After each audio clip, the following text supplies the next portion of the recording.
Episode 5, shortage on the bug. Oh, they're funny. Vomiting and headaches.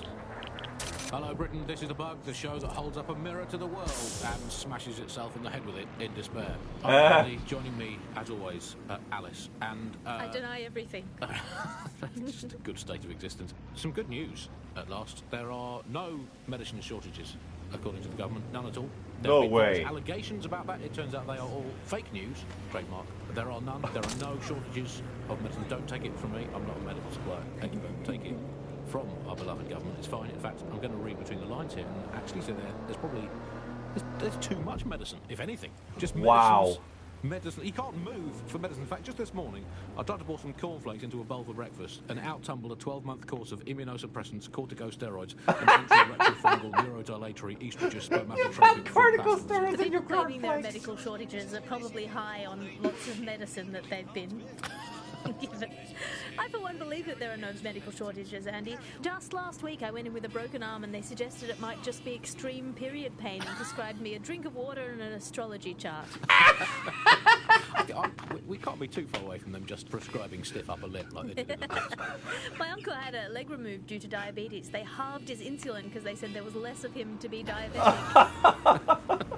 Oh, that's me. So, anyway, people, don't believe what you read or hear about there not being enough medical drugs to go around. It's not true. It's hospital hogwash, it's pharmaceutical flim-flam, it's medical mendacity, it's Hippocratic humbug, it's nonsensical narcotic nincompoop. I think I've made the point. Do not believe the news telling you that we've run out of medicine, nor should you believe the empty shelves at the chemists. They're also lying. Do not believe your doctor saying, sorry, we're fresh out of that, you're going to have to eat a carrot and pretend.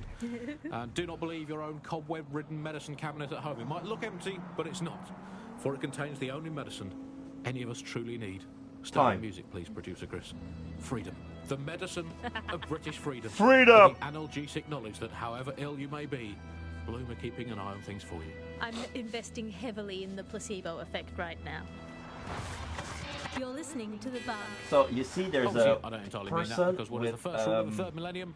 If someone in power tells you something is three fake little news, what is it? hands on it. A That's 110% a relative to one of my tungsten coated, operatives granite-scented, or cosmically one of immutable, my scientifically unarguable fact.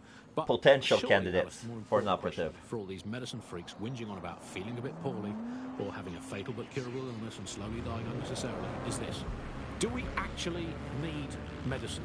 If you today got diagnosed with a potentially fatal illness, would you not look around at the nation that we've become and think, hey doc, put your life-saving treatment down, I'm going to take this free one-way bus out of here. Now hold that pillow over my face until the twitching stops. I just don't think we should think of it in such a negative way. Don't think of it as a medicine diet, Andy. Think of it as a series of healthy lifestyle swaps. Swap out anti-inflammatories for antacids. Swap out the iron lung for the aluminium lung. Swap out MRI machines for Mary machines, which is just a lady called Mary telling you you're fine. Obviously, critical shortages are as much part of our daily lives, our society and our culture today as things like football, music and complaining about the weather used to be in the old days. Well, food shortages, yeah, we just learn to live with them, don't we? And there's a lot of positives as well with all these food shortages. I mean, we were eating too much anyway. As a nation, the government's just helping us live healthier lifestyles. It's so hard to diet on your own, isn't it? You need the support of a friend or a loved one or a government or collapsing social infrastructure. Positive too, meat, very bad for the environment. So we're actually rebuilding the polar ice caps every time we eat a scrap of lettuce. Positive three, the human race had already cooked all the recipes it needed. There was nothing more to be done with food. We've done that. We can tick it off. We've done it. I was bored of food anyway. I've been eating it all my life. If you've been doing the same thing 3 times a day, 4, sometimes 7, or even 8 times a day, you're bound to get bored of it. And also, final positive, no more meal times. Frees up all that extra time for appreciating all the selfless hard work that Albion do to keep us all safe here in Britain. Well, as you say, Andy, people are drawn to novelty, and everyone's had breakfast once. Why are you going to keep having it again and again? Yeah. Boring, repetitive, Boring breakfast. You are listening to The Bug.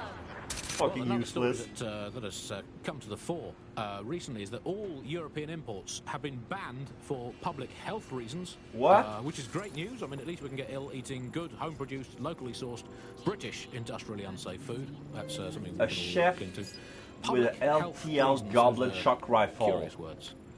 Like Alice, the I don't slow know, in hacker. case the public gets too healthy. Llewellyn Williams. It's a British food for British tummies. That's Louis' Spelt real name, you know? nettles, In rabbit. DuckTales. That's all we need. That's all we need in the glory days.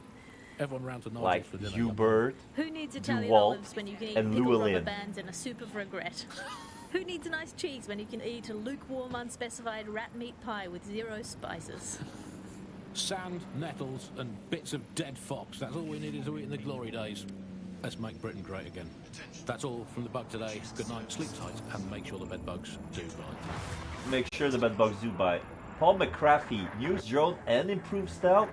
Side him in. All right. Had already cooked all